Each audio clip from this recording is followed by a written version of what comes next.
This video is project assembly using components.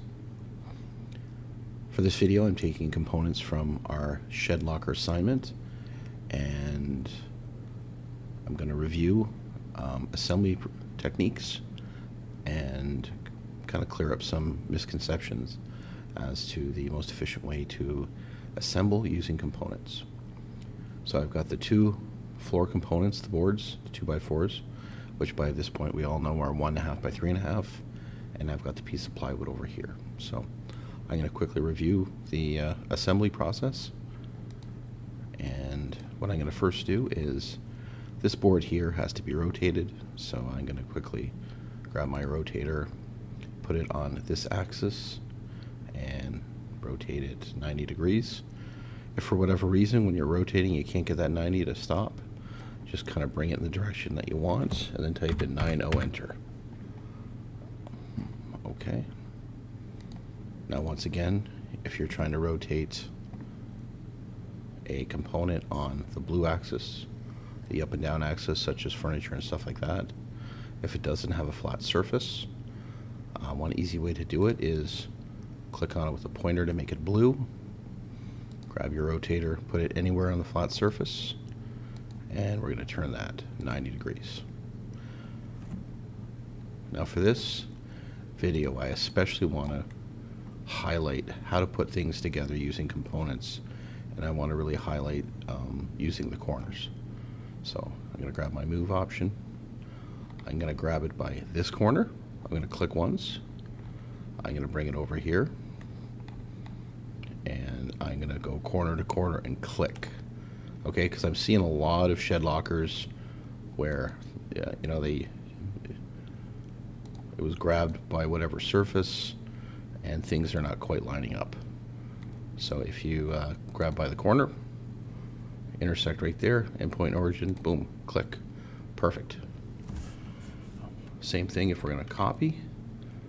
Let's just hold that control. We can now copy. Now it's going to intersect with this one here.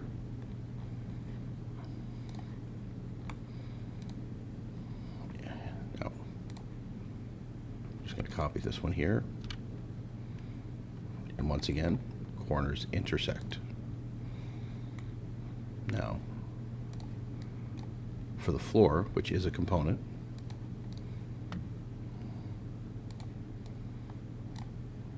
I'm going to show you a couple ways to do this.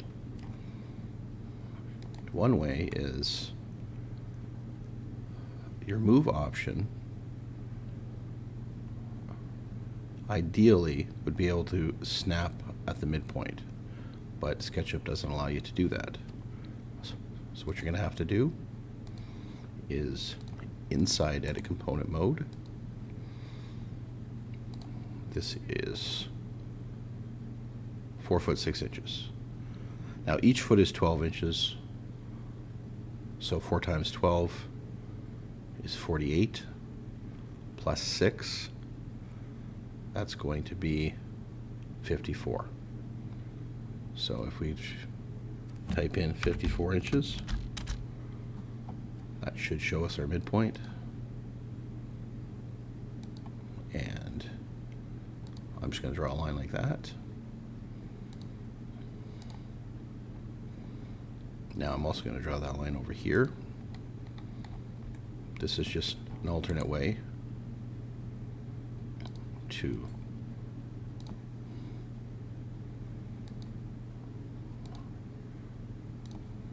move your stuff.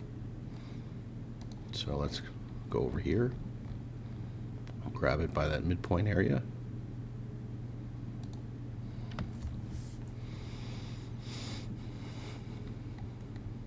And drop it off like so. Now this is especially going to be handy when you have a situation like the shelf in this particular assignment. You've got corners that basically obscure your view, and you're not able to find that little intersection point, and what is exposed is the front, and using the midpoint technique is ideal. I hope you find that helpful.